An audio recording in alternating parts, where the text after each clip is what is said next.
Becoming the charity partner of the EFL in 2018 was a historic moment for Mind and the mental health sector, and enormously exciting for the football fans in Mind as well. And we seeing the Mind squiggle on the backs of the shirts of 72 clubs with the ability to reach millions and millions of fans and supporters of football to get the message that whoever you support, we are there to support you, was phenomenal. And like us, the EFL have a footprint into communities. In fact, 72 communities across England and Wales. And that's enabled us to work closely on the ground, closely with our local minds and with football clubs across the country. So it's my pleasure to introduce you to Trevor Birch, EFL CEO, who will share how the EFL have been fearless in the fight for mental health.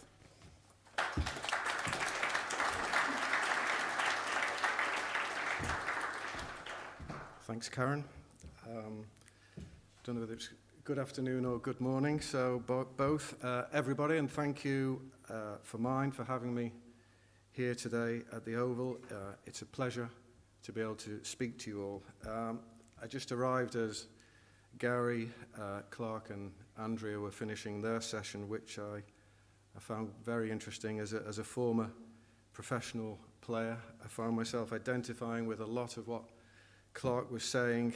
I still feel that pang of failure, given that I didn't reach the heights that Clark did. So I understand, exactly what a professional sports person feels and the pressures that they endure. So anyway, I want to take you back to 2018, before my tenure as chief exec at the EFL. The UK was in the throes of some strong forces. I think the beast from the east was wreaking havoc, and then from the west, President Trump had paid his first visit to the UK and was causing similar havoc around the city. And as usual, England was mourning another heartbreaking semi-final exit from the World Cup in Russia.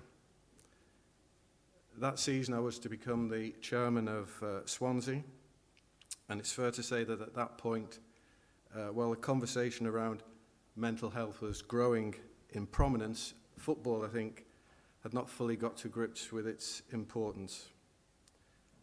Ahead of that season, the EFL and Mind had announced a groundbreaking partnership, and the first of its kind, I think, in professional football.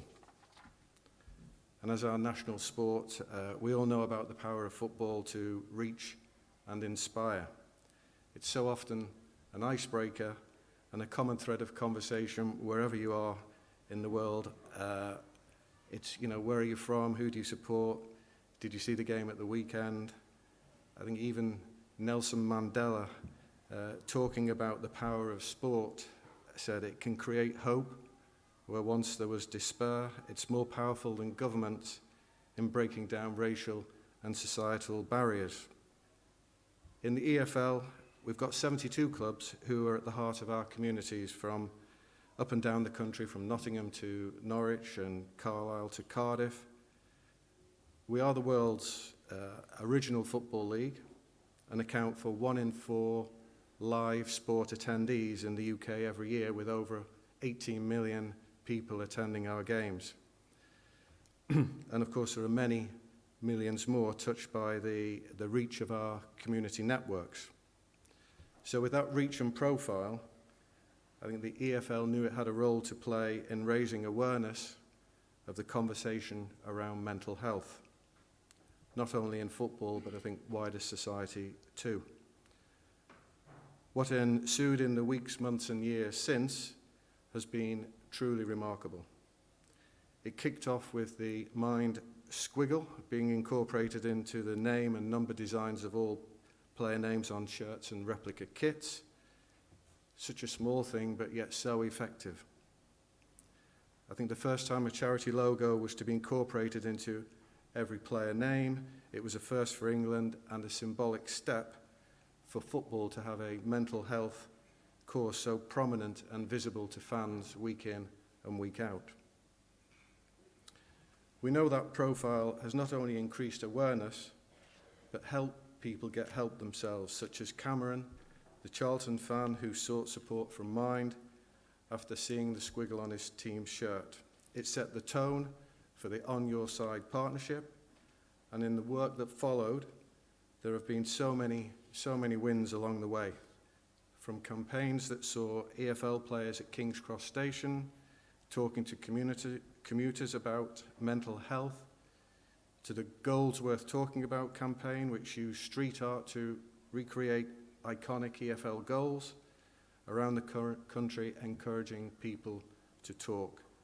At our 5 Wembley finals, and you see the trophies over there in the corner, Mind have been a prominent presence, be it with the brand and the messaging plastered across the stadium, ambassadors speaking to guests, or volunteers engaging fans along Wembley Way. Together On Your Side, mental health training programs have been developed and delivered across the EFL clubs and community organisations, while over 2,500 community practitioners completed the Sport England accredited e-learning course via the partnership. And we've got 9 Get Set to Go EFL club hubs, which were established across the country, which has helped over 5,500 people with mental health problems get many people physically active.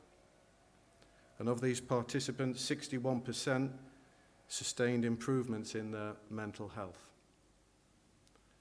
In every corner of the country, EFL clubs, those community organisations attached to them, and local minds have all forged close links in their communities, and incredible initiatives have been launched, making a tangible impact on people's lives.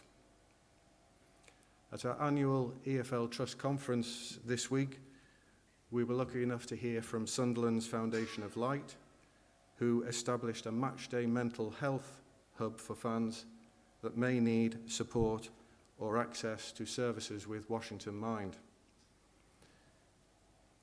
We heard of 16 funding grants being awarded to local minds to deliver new initiatives with EFL clubs, achieving amazing results such as the 8-week virtual mindfulness course delivered by Wycombe Wanderers and Berkshire Mind, which received top marks and a perfect 100% satisfaction rate. Since 2018, Mind match days have been held at every EFL club in the Championship, League One and League Two, taking the mental health message to fans across the entire country. Players and managers too across the leagues became mental health On Your Side champions and have spoken about their own challenges and experiences regarding mental health with the likes of Jimmy Floyd Hasselbank, Carl Robinson and Thomas Frank, all participating. I think fans have also been inspired, sharing their own stories and undertaking their own great feats to support the cause.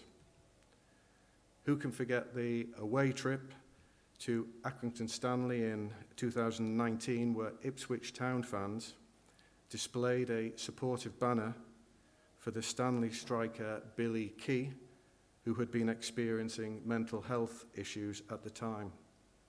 A simple but seismic message that read, "Billy Key, you are not alone." And that is such a powerful phrase, you are not alone. They're such simple words, yet I think so packed with meaning. At Swansea, I used the same phrase to encapsulate what we stood for as a club.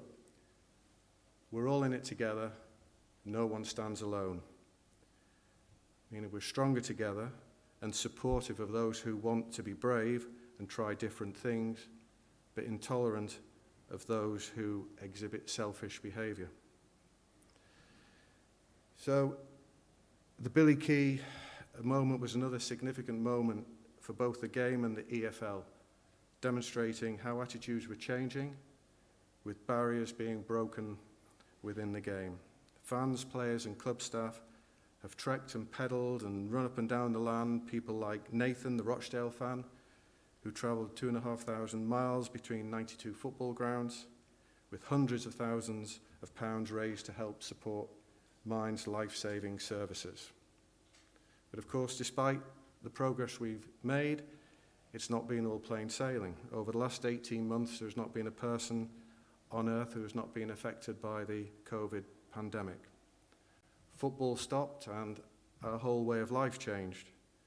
Millions of us experienced mental health issues or saw a loved one struggle for the first time, I think, in our lives.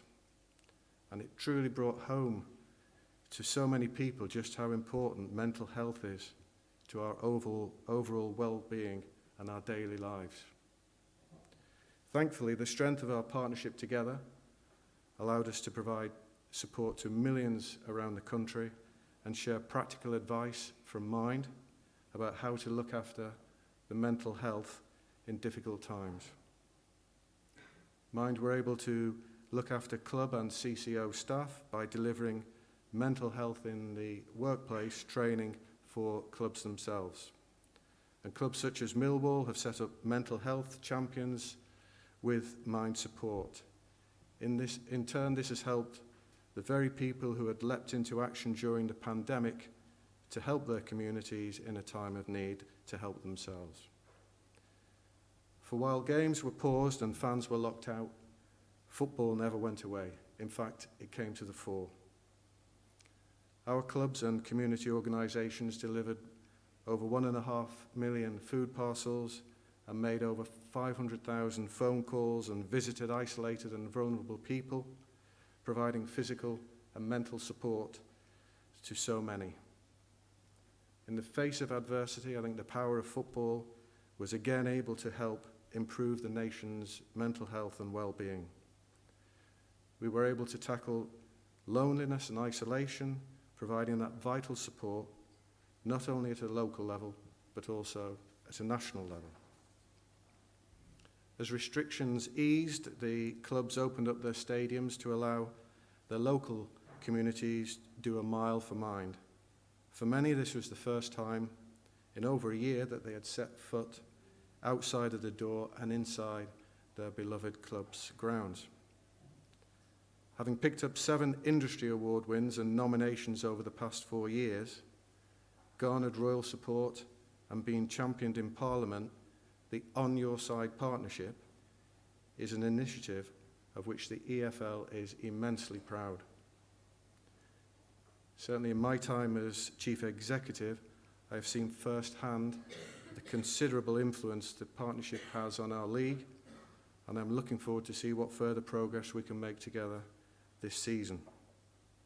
Just last week, EFL clubs collectively recognised World Mental Health Day by supporting Mind's Do One Thing campaign, an act of kindness to those deserving within their local communities. QPR's Moses Adobejo met with a fan to speak openly about both of their individual mental health problems. Coventry City's Liam Kelly surprised participants on their Mentor programme, including one participant who had attempted 12 suicide attempts, but with the support of his club, has since gone on to start his own business. The impact of the partnership is unquestionable, providing life-changing support at both a local and a national level, and it continues to make a difference. Our research shows that there has been a 36% increase in awareness of the EFL and Mind partnership amongst the general male population. It's an increase in fans talking about the mental health generally, and an increased awareness of Mind amongst fans. Alongside our clubs, we will continue to be fearless in the fight for mental health. And on behalf of the EFL, I thank Mind for all their hard work and commitment in helping change our organisation and our game for the better. Thank you, and enjoy the rest of the conference. Thank you.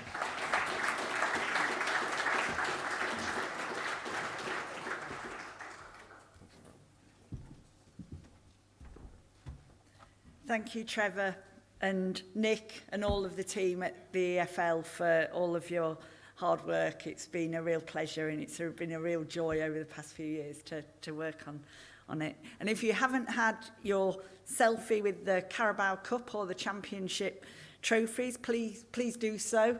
It'll jinx any hope that you'll get promoted. So I know that's a true thing, but I'm still going to have my photo with the Carabao Cup in a bit, which will mean that Arsenal will beat Leeds in a couple of weeks' time. But anyway, so moving on from one community to another, let's hear how a global sports brand with a mental health ethos has transformed the mental health of a whole town, Retford. Yes, Retford in Nottinghamshire. I'll leave it to the team to explain. Getting to know and work with the ASICS team has been a real pleasure for the Mind team over the past 12 months. So it's my pleasure to introduce you to Caroline Fisher, Fish, and Dr. Brendon Stubbs.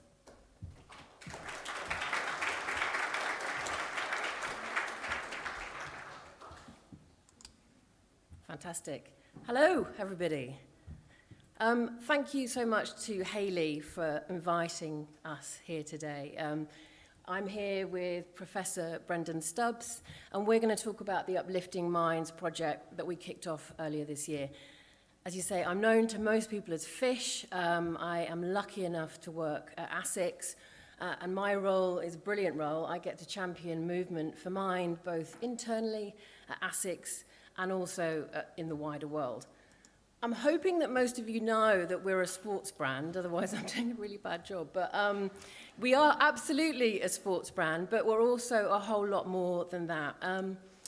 ASICS was actually founded out of adversity. It was a direct response to a country that was in crisis in 1949.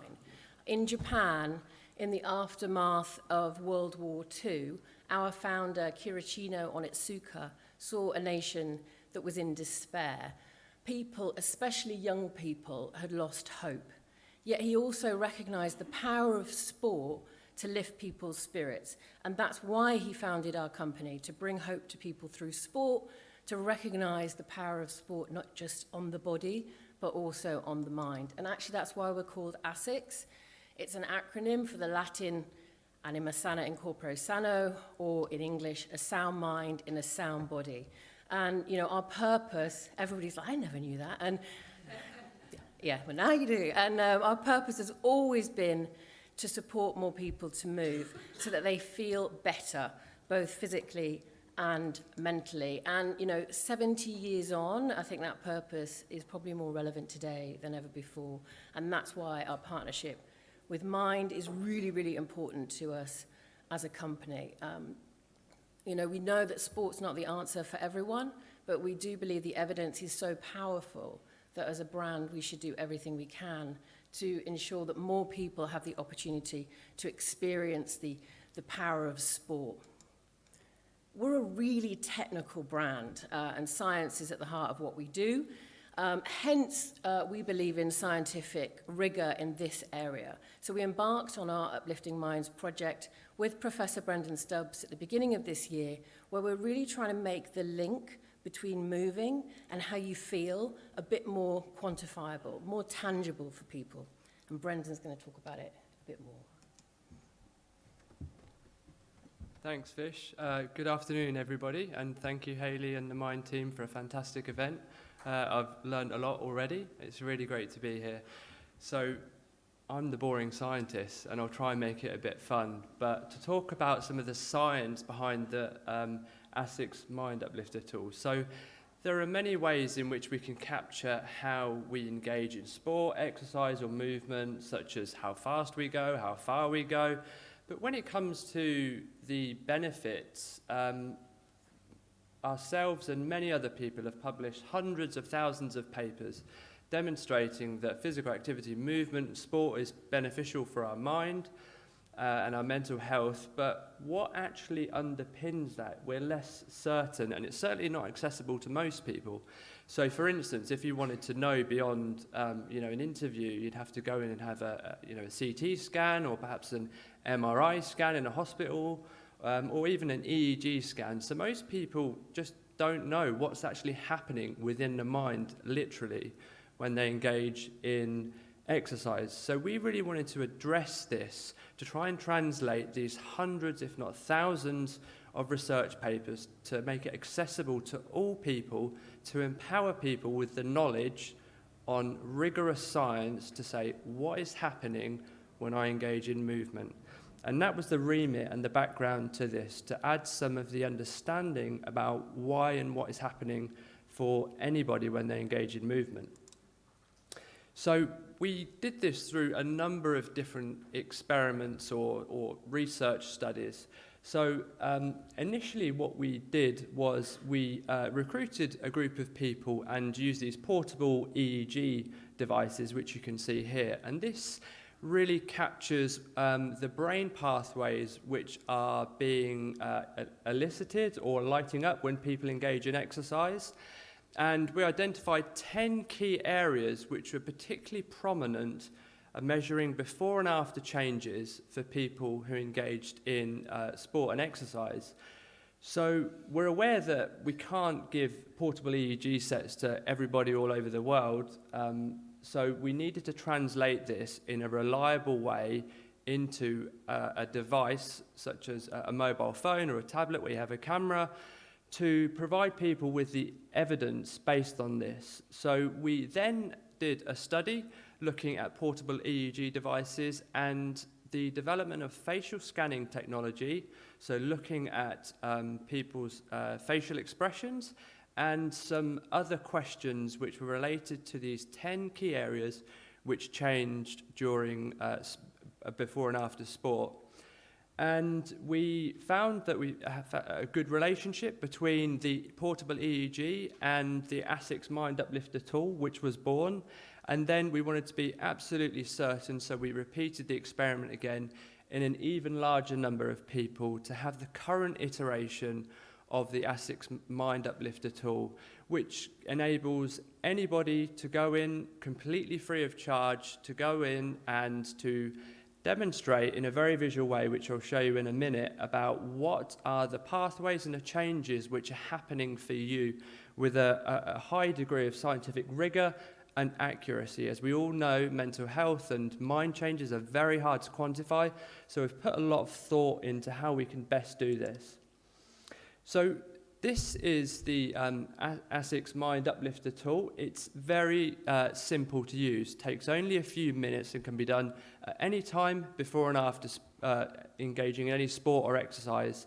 No amount is too small, and you can do it as much as you want.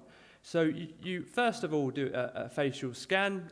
This doesn't take a picture of you, it's looking at facial features, which there's a lot of science backing up this to say how can we objectively quantify someone's cognitive and emotional state, and then answer a number of questions which take a couple of minutes, and then you go and do some exercise, and then you repeat at the end of the exercise, and then you get your results. And we're currently in the process of doing this at various events, and an open invitation to lots of people to say, come and join us on this journey to understand how movement is uplifting your mind. And this is what it looks like in effect. So we've worked with some really great collaborative people from various different industries.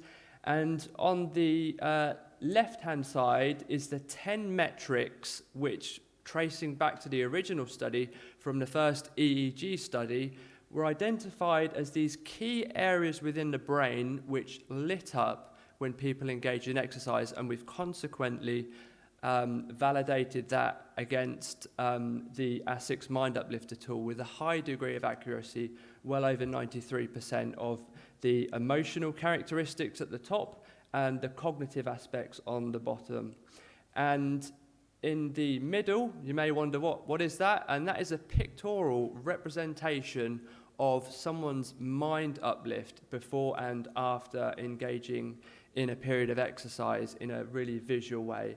And you can see what happens before and what happens after, and you get a calculation in a change across all of these individual metrics, and a global score about how did your mind uplift as a result of engaging in sport, movement and exercise. So very much taking the sort of guesswork or just how we feel to putting some quantifiable science behind all of this. And this is an open invitation to all people, completely free to use, anonymous data which is being collected. And we're really excited about rolling this out to lots of people and translating these thousands of research papers into the hands of real people to demonstrate what is changing within me when I engage in physical activity and exercise, which is why I'm really passionate about this particular project. And just also to illustrate, we're building on this to develop an ASICS Mind Uplifter map. So we really want to understand what's happening across the UK. We're here to talk about Retford specifically today, but we've got big ambitions to really understand the mental health and the uplift people experience across all over the world. And we've got really big ambitions to invite all people to take part in this rigorous data science project, which is open to all people. So I really hope you'll join us on the journey, and I'm going to hand back over to Fish now to carry on. Thanks, Brendan. So the research is live, it's ongoing, and as you can see, this is the ASICS London 10K back in July. Well, with Mind, we asked people to capture their mind uplift before and after the race, and helping us to raise funds along the way, which was great. And we were able to demonstrate an uplift of those taking part of 24%. So it was really brilliant to be able to objectively sum up the impact of that race in people's mental well-beings. And now Retford. Gosh, it's taken us a while to get to Retford. This is Retford. Retford's in Nottinghamshire, and we did some research to identify where in the world, where in the UK was most in need, but also most motivated to improve their kind of overall mental well-being. And together with Mind, and actually Nottinghamshire Mind and the Mind Shop, it was a complete Mind experience. We invited residents of Retford to come out and move with us, to do the Mind Uplifter, and to see the impact on the mood of their town. And as you're about to see, for one very sweaty day, Retforders came out and they moved with us, and it was everybody from kids through to old people. It was fantastic, and you can see the results now. Can movement lift the mood of a whole town? Welcome to Retford, a small town with a very small mood rating. It badly needed an uplift. But how?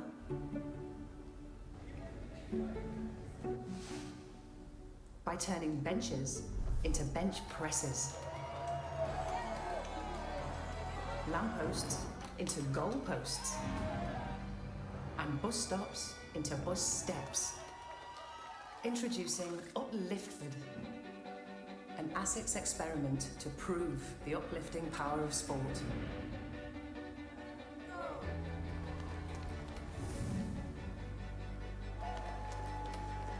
For one joyous, sweaty day,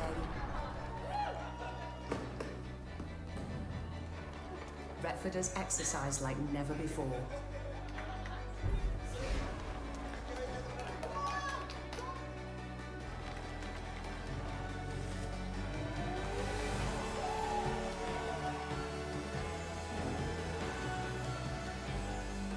The result? We turn this into this. A whopping 27% mood uplift. And if movement can uplift Retford, imagine what it can do for the world.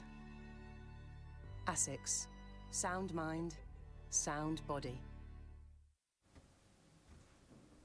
So just lastly, thank you.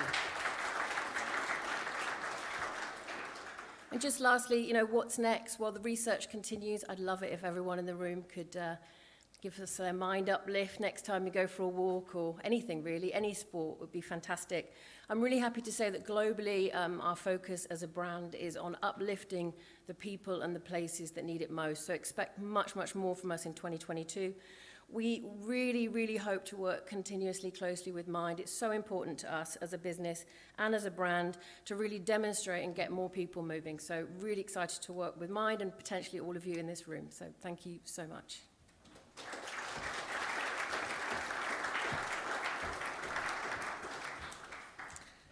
A huge thank you to Fish, Brendon and the team. I'm sure you'll all agree, pretty inspiring stuff. And the support of ASICS is not only funding local Mind Get Active running groups for our new audiences, it's also funding our elite sport research, which provides a seamless, great segue to our next speaker. The road to Tokyo was much longer than any of us anticipated, with key mental health moments such as Simone Biles and Adam Peaty both sharing openly the impact on their own mental health. But we know the planning started much longer ago as we supported DCMS's Mental Health in Elite Sport Action Plan, which launched back in 2018. And so really pleased to invite Sam Cumming, Head of Mental Health at the English Institute of Sport, who will now share how the English Institute of Sport is putting mental health first. Welcome, Sam. Thanks, Karen. Hi, everyone. It's great to be here. I'm just conscious not everyone might know who the EIS are, so I thought I'd give a quick overview of that before we get started. And then I'm going to pack 3 or so years of work into 10 minutes. I'm going to be staring at Hayley to make sure I stick to time. So the English Institute of Sport probably best described as the team behind the team for Olympic and Paralympic sports. So our bread and butter is providing practitioners, doctors, sports psychologists, performance lifestyle advisors, biomechanists, all of the range of support staff to sports who buy into our services to support in the run-up to the Olympic and Paralympic Games. So that's our bread and butter, but we've also got some central teams that provide services to all sports, but are sort of run internally, and those cover things like data, how we look after data, research and analysis, things like that, and mental health, which is what my team are looking after. So I'm going to run through quickly what we've been doing for the last 3 years, and take questions toward the end as well. So we didn't exist before 2018 as a team, so there was a lot of work to do in catching up and getting going. And the way we started was developing a mental health strategy that was based on 4 pillars. So what I'm going to do is run through each of those 4 pillars to give an indication of the sort of work we were doing in those areas, and then have a look at what it was like during the Games too. So starting with education, the core focus for us on education to start off with was all about upskilling the whole system on mental health. So we intended for our education to be really light touch, really straightforward, basic stuff, but creating a shared language across the whole system that we could be confident that we're always talking about the same thing when we're talking about mental health. Really struck with me, I think, what Clark said earlier about this idea of it being so important to just know how we talk about these things, where to go when we need support, and the idea that we don't need to fix things, we just need to be able to know where to go. Absolutely core theme for us in our education delivery on the mental health awareness side. The next step above the awareness, which we delivered across the whole system, was a more targeted mental health programme. You guys are all familiar with the Mental Health Champions concept, which we were benefited with Mind to learn on how that system was put together. The Champions training for us and the programme more generally is aimed at the people in sports who are providing mental health support in an informal way already. They're already having supportive conversations about mental health with athletes and staff. And the idea of the Mental Health Champions programme for us was about finding those individuals and giving them that extra level of training and understanding to be able to have those supportive conversations, but importantly, providing the ongoing support beyond just the initial couple of days worth of training. So we'd bring the groups back together every couple of months to do some reflective practice under a clinical psychologist. So the idea is we get the base level understanding of what mental health is in the system up. We better support the people who are having those good conversations about mental health. But also we've got some flexibility to do some bespoke education and training. So we delivered some specific training around supporting healthy adjustments as we came into COVID. We might come into a particular sport to deliver some education as it's needed. So we're trying to keep that flexibility. That's the education side. On the communication side, we've just literally had World Mental Health Day. We have a few different things that we do on the comms side in our strategy. The first is developing content for those big national, international days around mental health, so we can really get the benefits of everyone increasing the conversation about mental health internally and externally. But also, we do quite a lot of other comms work internally, and a big benefit of us having a core team within the system that focuses on mental health is the ability to have a coordinated message around what mental health is and continue some of those good messages that we start putting out in the education. So a great example of that was a project that was led by Darryl, who's here from the EIS team, with the Games Time Journal. Great example of an initiative where we had this journal that was sent out to all athletes and staff going to the Olympics and Paralympics Games to help capture their experience in a way that promotes positive mental health without scaring them off by saying this is your mental health journal. It was really subtle, well-played bit of work there, but a great example of how we're trying to communicate some positive mental health messages without it all being about mental health all the time. And also some psychosocial collaborations as well, this idea that we don't just work in a silo in the mental health team, we have to work collectively with the people in the sports who really promote positive mental health. And the key players in that are the performance lifestyle and sports psychology practitioners in the sports. We came together to work with them as a psychosocial group to deliver some specific guidance, which I think I'll probably talk a little bit more about in a second. So then, provision, third pillar for our mental health strategy, and this is split into two really. So the first is, how do we get support to the athletes who need it? So I think everything we talked about before to date has been more promoting positive mental health and focusing on that side of things. This side is where, how do we get an athlete in front of a practitioner when there's a concern or a problem? And where there's that concern that's beyond the level of the people that are in the sport to support, it's sometimes necessary for an athlete to be referred out to an external mental health practitioner. In that case, all the athletes who are funded on a world-class programme in the high-performance system have access to medical cover, basically, called the Athlete Medical Scheme, a health insurance policy, basically. In 2015, mental health conditions were able to be covered in that insurance policy. That was a huge change for us in the system. And to access that support, it's a conversation between the athlete and their sports doctor, so they can then go and be referred out to an external practitioner, so that sort of independent, outside the sport level of support. Those BUPA-registered mental health practitioners then do the work they do with their athletes, and there's a range of practitioners that we can refer to, and then encourage the athlete back into the sport so they're able to return to training. So that's just the picture of what happens where there's a concern about an athlete's mental health and how they seek support. And that was in place before we were put together. That was in 2015, so prior to our team being put together. The idea for our team then was to add an extra level of support on top of that, and that was shown in the formation of the mental health expert panel. So we found 3 experts in the field of mental health, but who also had a good level of understanding about high-performance sport and what our world was like. And the idea of our expert panel is that they're available to anyone in the high-performance system to access for advice, guidance on mental health. And they range from all sorts of things, from advice on particularly complex cases where athletes are really struggling to get through their mental health concerns. They're available to help sports in developing their own specific policies and strategies around mental health, and also can help with the review process. And if there's a particular mental health issue in a sport, the panel can come in as an independent expert in the field of mental health to provide some support and review for that sport. Massive remit, not a lot of time we had from them, to be honest, at the beginning, because we started quite small. We doubled the time we had with that panel during the Tokyo cycle to meet the demand we had from the system. So a huge benefit for us in the system of having some expertise that understood our world, who could provide the advice and guidance that we were needing.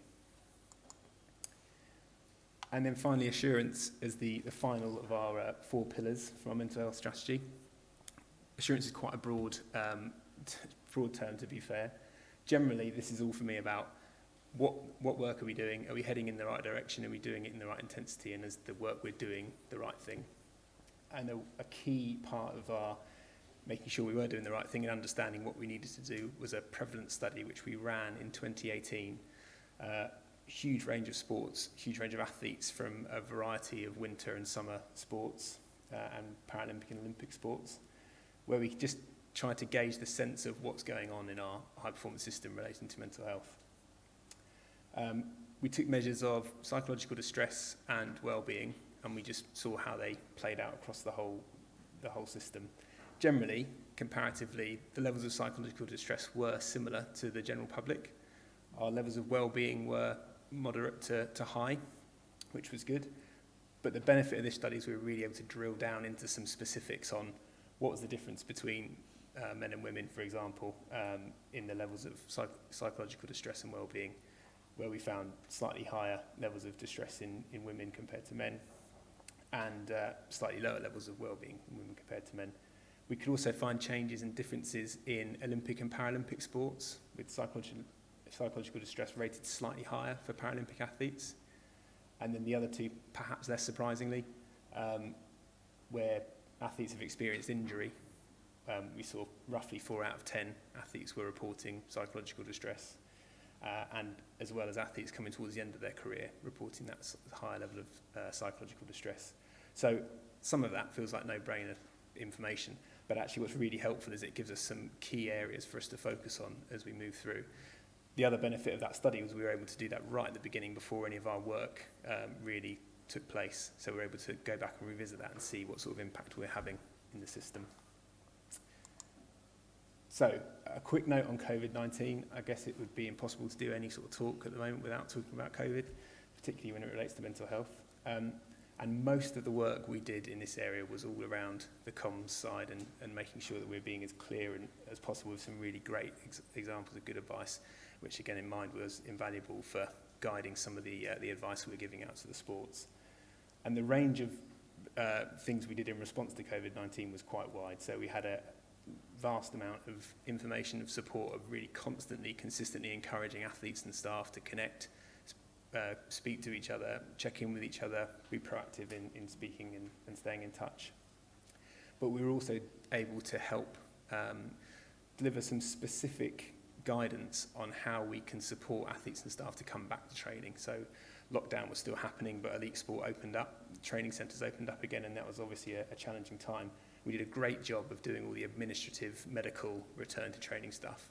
The benefit of having our team in place and working with the psychosocial group was the ability to have a psychosocial considerations for return to training. What's it going to be like? Why is an opt-in process so important? Do people understand why they're coming back and why it's important for them too? And then also giving out other key guidance on key areas. So things like a difficult winter. So around this time last year, we started looking at what are some of the risks around going back to a full-time training environment when the rest of the country's in lockdown. And we're also going to have some more restrictions around life outside of sport. So we knew it was going to be a tricky winter last year, so we had lots of good information and guidance released around that. And then to mental health at the Games. So absolutely, it was a huge talking point at the Games, and that was fantastic to see mental health so high on the agenda in the press, with athletes speaking out and sharing their experiences. But I think massively it was representative of a sea change over the last 4 years in this area of mental health. It wasn't just because Tokyo was a challenging Games. There was a lot of change happening across the whole system in the years preceding that. And it's been fascinating to be part of the change in that area. And the range of mental health support that we provided from the EIS was quite wide again as well. A key point about the Olympic and Paralympic Games is that the support provided on the ground to the staff and athletes is all through Team GB and Paralympics GB. So the role the EIS played was a supportive one in helping develop and deliver that. But the work we delivered with them was much the same as the work we delivered across the whole system. So same education programs, same mental health champions program were delivered. We had the key comms information and guidance brought out with things like the Games Time Journal shared.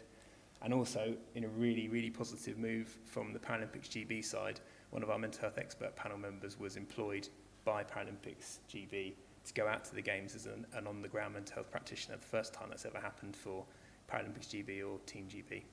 So some great steps of areas of support, both in the run-up to the Games and during and after. So certainly a unique Games and great to be involved more from a mental health perspective. So 3 years, 3 very quick years that have gone by very quickly, but what have we learned? The first thing is that coming in with a brand new team, with a blank sheet of paper of how to set up support, the first thing we really found was there was lots of good work happening in the system already. There's lots of people in the high performance system in elite sport who are doing a lot of good work in this space in lots of different pockets. Hopefully the benefit of the EIS mental health team was the ability to draw together some of that support in a central team to share good practice, to be able to give some consistent advice.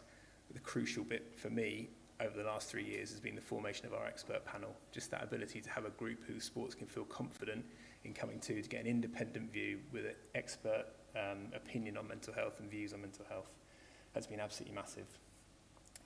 The second point there on mental health being everybody's and nobody's business is another reflection of ours as we've gone through the cycle. I suppose what that means is where we've seen that done really well in sports is that all the people who've got some skin in the game on a mental health perspective or who work in this space in some form or another collaborate and work together really effectively.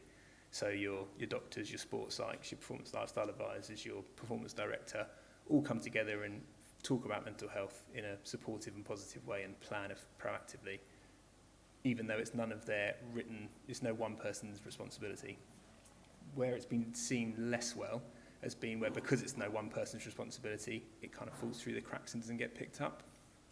So there's that idea of it being everybody's and nobody's business. I said before about the panel being highly impactful this cycle. I can't really understate that. I think it's been absolutely huge how impactful they've been for the system to have a point of contact for matters relating to mental health. We also know there's the opportunity for us to smooth out that referral process. So where we show you that slide of the cycle of athletes coming in and out, more smoother transition from support and treatment back into the sport is an area we're going to be working on in the next cycle. And also, we need to really continue to capitalise on the massively high appetite for education. So we had sports absolutely biting our hands off to deliver the education that we delivered across the system as we were filling a gap. So we want to really try and keep that momentum over the next year, next few years. And then just on those last 2 slides, we did a great job of getting up and running from nothing to a full functioning team and lots of activity. But what we haven't been able to do is capture what impact we've been having on the system in a really consistent way. So that's going to be something else we're going to focus on over the next few years. And finally, we need to better understand some of those key areas. What is the difference between Olympic and Paralympic experience? Why do we have higher rates of psychological distress presented in females compared to males? So there's some key areas for us to look at there as well. So just on that last point of that challenge and thought starter, and I was trying to think of what would be a helpful thing to think about for you guys as you're coming out the back of this session. And a key indicator for me when we've gone into sports or when we've been talking about mental health in the system is how mental health's talked about. It's a great indicator of what the system's like. When we talk about mental health, do we just talk about problems and things that need fixing? Do we talk about positive mental health as well, the flip side of that coin? Do we have the understanding of that continuum between the two? If something's changed over the last few years, what is it that's changed? And what's caused that change? Has there been a significant negative incident that's really capitalised people to think we need to do something about this, or has there been a big change in leadership? And also, what stayed the same? So are there things that could do with changing that haven't? And if so, what are the things that are maintaining those? So instead of giving you a thought starter, I think I've probably given you about 5, but that's a good starter for 10, I think. That's it from me.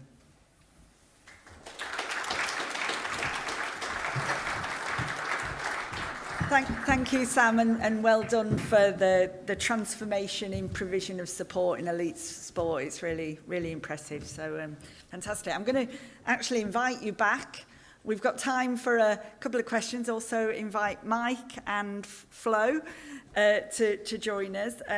Lunch is at 1 o'clock, but that gives us a few minutes to ask questions from the floor, but also remembering that we've got an online audience joining us. I believe that we have a way of taking questions from virtual delegates.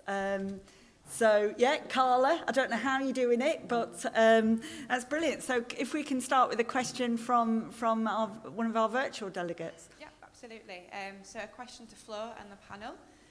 What's the biggest change that sport organisations can make and what role should the mental health sector play? That's a big question. Do you know what I think came out? So obviously kind of the big stuff, the policy changes and embedding that is super important. But what came out in our work is those informal practices actually within the workplace and just normalising those conversations around mental health and meaning it, I think. So when you're checking in with your colleagues or, you know, coaches, players, just meaning it when you ask, how are you? I think they're really important, simple things that can happen immediately. Shall I? Let me try and build on that. I think it's actually very similar. I think it comes down to the experience you receive, whether that be when you rock up to a gym or you join a running group or you're in the elite system. It's about the experience. So make that as positive and encouraging. You know, we've probably all been to the leisure centre or the gym where somebody's kind of, you're coming in here, that puts you off for a lifetime. So it's drive the positive experience. I think also it's wherever possible, bring in lived experience and build on that. Don't assume you know how it feels. And everybody's lived experience is slightly different. So those would be the two things from me. I think on our side, a really helpful thing we've seen has been the use of a shared language, so having that same type of education delivered across the whole system has been really helpful, and we start to hear people talking about things like your stress bucket, which we have included in our training. We have people talking about the mental health continuum, not just problems, so that shared language is a really helpful thing, and education's a great way of delivering that. Great, thank you. Shall we take questions from the floor? If anyone has a question, please raise your hand. If not, we might look to see if there's another virtual delegate question. Come on, you've heard so much this morning. Surely it's inspired some reflection, some thoughts that you want to ask the panel. Is there any? Yep, great. If you just wait for the mic and maybe just say your name and where you're from. I'm Lawrence, I'm from London Sport. Lots of things have obviously moved online and you've lost a lot of in-person interactions. So what do you need to consider when there's more of that digital interaction and you don't have those face-to-face kind of nuances you can go off when engaging with mental health and the people you're working with? That's a great question. Yeah, absolutely, and I think there's a couple of things. So the personal connection, you know, the 5 ways of well-being, that's really important, I think, to have that for your well-being. But also things like I mentioned in the talk about digital poverty, and actually so much has moved online, but there is people in society who are not able to access that. So I think considering that and how you can get around that is really important. And for me, actually, I'm going to come at it at a slightly different angle. Moving things online actually has enabled a lot of people to get active for the first time. So actually, as restrictions and things open up, I actually think we still need a hybrid approach. So you know, one of the learnings we've seen, particularly for younger girls, teenage girls, and this was both in a school and a community setting, they actually preferred much more what they were doing during lockdown because it was on their terms. They didn't feel they were being judged. They felt they could fail in a safe environment. Yes, they were doing it with some of their friends virtually online, and so it was still a collective experience. So I actually think we probably need to keep that hybrid going. I'm also thinking about what we saw in our system with our athletes being able to connect more with the public and play that inspirational role to guide training sessions, or I think we had a former athlete deliver us yoga sessions for our staff, which just wouldn't be possible with a massive organisation like ours if it wasn't online. So absolutely, there's the two sides. It's great to be doing stuff in person, and this is fantastic to be back in person with people, but there's benefits for it as well. Great, thank you. So mindful that lunch is about to be served. So it just leaves me to say really a big thank you to all of our speakers from this morning, and all of you delegates for listening and being part of it. At this point, we're also saying a fond farewell to our online audience. It's great that you've been part of the event. Do share your feedback via the link and the hashtag SportMinds, and a reminder that the sessions that are taking place this afternoon will be filmed and available to you. So a big thank you for joining us. I hope the experience was a positive one. We're all still learning about hybrid events, and we'll take your feedback on that. For those of you here in person, it's now time to refuel with lunch, and we'll be back here at 1:45 p.m. So enjoy.